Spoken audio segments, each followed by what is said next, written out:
Bom, pessoal, eu vou falar para vocês sobre a questão da extinção do contrato. Sim, o contrato de mandato ele pode ser extinto, mas é importante a gente lembrar que ele possui regras próprias que estão dispostas desde o artigo 682 do Código Civil até o artigo 691. E é justamente com eles que a gente vai trabalhar sobre essa questão da extinção.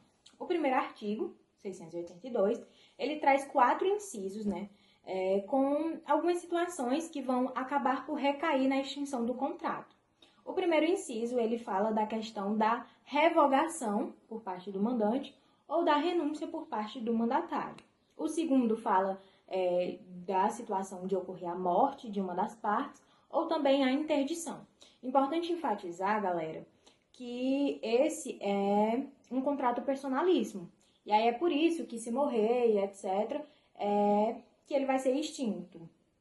O terceiro inciso, ele fala da questão da mudança de estado que vai inabilitar o mandante a conferir estes poderes e o mandatário a exercê-los, E por último, nós temos a questão do término do prazo, ou conclusão do negócio. Agora, nós vamos falar de maneira mais aprofundada sobre a questão da revogação e da renúncia, onde a revogação ela é feita pelo mandante, E ele pode realizar tanto de maneira tácita quanto de maneira expressa, desde que ele faça, como está na norma. Vou ler um artigo para vocês, que é o 687, onde ele diz: tanto que for comunicado ao mandatário a nomeação de outro para o mesmo negócio, considera-se a revogado o mandato anterior. Ou seja, é importante que ele faça essa notificação, essa comunicação ao mandatário dessa decisão dele. Lógico, E, Daiane, os negócios que foram celebrados, o que acontece? Eles são inválidos, são válidos, o que é? Eles são válidos, gente, porque o efeito aqui é ex nunc, Então, não tem o que se falar de invalidez dos negócios já celebrados.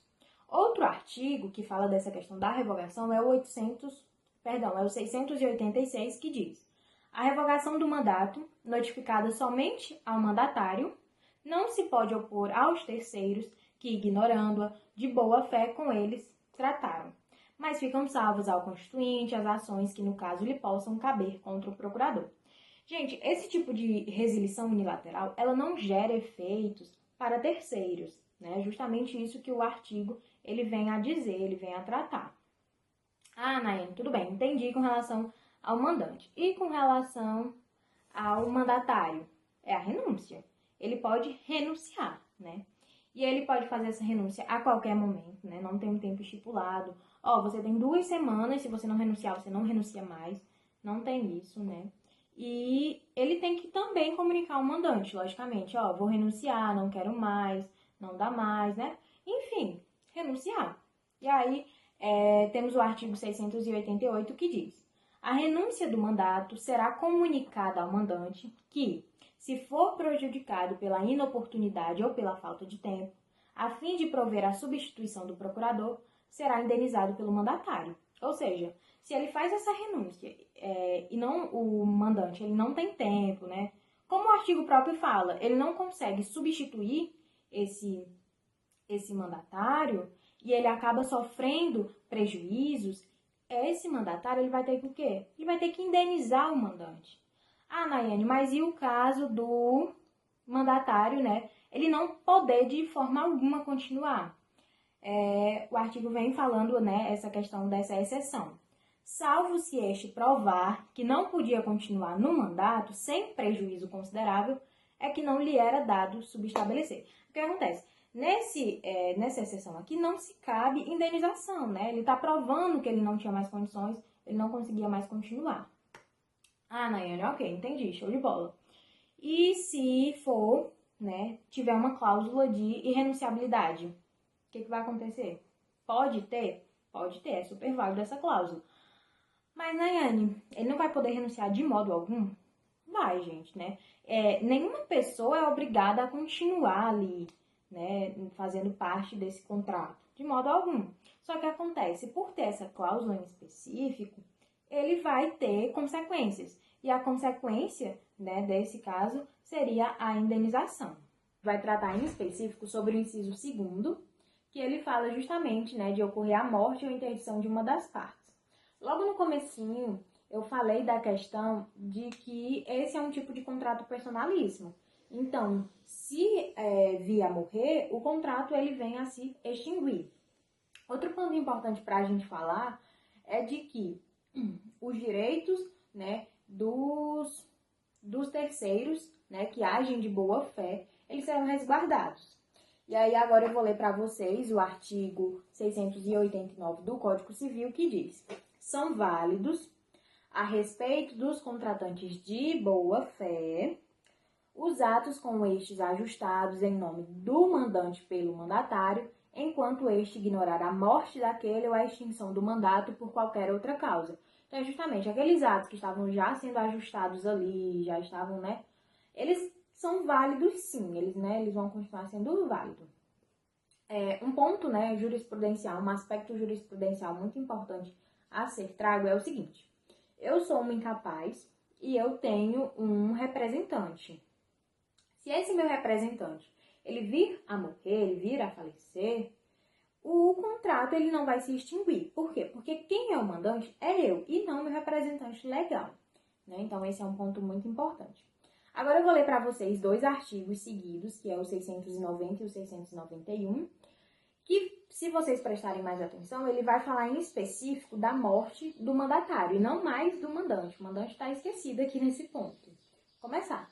690. Se falecer o mandatário, né, pendente o negócio a ele cometido, importante prestar atenção nesse pendente, né, aquele negócio que não foi concluído ainda, né, que não já passou, não, aquele pendente, né, os herdeiros, tendo ciência do mandato, avisarão o mandante e providenciarão a bem dele como as circunstâncias exigirem. Aqui a gente vê, sabe o que, mais ou menos? O interesse do mandante, né? E aí o 691 diz o quê? Os herdeiros, no caso do artigo antecedente, devem limitar-se às medidas conservatórias ou continuar os negócios pendentes, que se não possam demorar sem perigo, regulando-se os seus serviços dentro desse limite, pelas mesmas normas a que os dos mandatários estão sujeitos. Então, esses herdeiros eles estarão bem limitados, né? E eles só concluirão aqueles negócios que já estão ali todo, né, em andamento e que não conseguem esperar, digamos assim, né? Então, aqui a gente vê justamente a questão do interesse do mandante para ele não ter prejuízos, né? Basicamente, se torna isso. E aí, em relação à interdição, Nayane? A interdição, ela fala da modificação do estado de capacidade. Então, o mandado, ele vai vir a se extinguir. Agora a gente vai falar do terceiro inciso, que ele trata justamente da mudança de estado de uma das partes, né? Mudança esta que a gente pode relacionar muito à capacidade, né? Uma capacidade de ou não poder mais fornecer os poderes, ou então não poder exercer estes poderes. Um exemplo é de um pai, né, que outorga uma procuração para o seu filho ser representado. Quando ele ficar maior de idade, esse contrato ele vai perder o efeito, né? Ele já não vai mais ter efeito nenhum. Agora, pessoal, a gente vai tratar do quarto e último inciso, né? Que ele fala justamente do término do prazo ou da conclusão do negócio, né? E aqui a gente traz o quê? A questão da irrevogabilidade. Esta é uma cláusula que pode ter sim, o Código Civil diz que pode, então tá tranquilo, pode. E a gente tem alguns artigos dispondo sobre essa questão da irrevogabilidade. O artigo 683, ele fala justamente o seguinte: quando o mandato contiver a cláusula de irrevogabilidade e o mandante o revogar, pagará perdas e danos. Ah, Naine, mas por quê? Porque tem a cláusula. E outra, se você, enquanto mandante, revoga, o mandatário, ele fica altamente perdido, ele não vai ter nenhuma segurança jurídica. E essa cláusula de irrevogabilidade, ela tem justamente essa função, entre aspas, né? Garantir uma segurança jurídica às partes, né?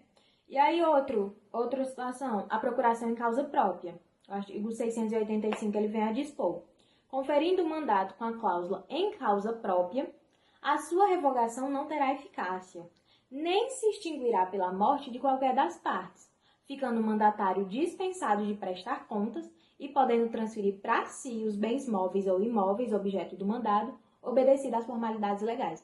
Basicamente é o seguinte, pessoal. Eu sou mandatário e eu tenho os poderes do mandante. E o objeto ali é uma casa. Enquanto eu represento o mandante, eu posso também ser a compradora dessa casa, né? Então, essa é outra situação.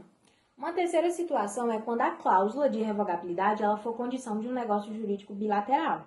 Está disposto justamente no artigo 684, que diz: quando a cláusula de revogabilidade for condição de um negócio bilateral ou tiver sido estipulado no exclusivo interesse do mandatário, a revogação do mandato será ineficaz. E, por último, nós temos, a situação de que contenha poderes de cumprimento ou confirmação do negócio ao qual esteja vinculado, que é justamente o parágrafo único do artigo 686, onde ele trata dizendo que é irrevogável o mandado que contenha poderes de cumprimento ou confirmação de negócios encetados a quais se acha vinculado. Então, a cláusula de revogabilidade ela vem justamente para dar segurança jurídica às partes.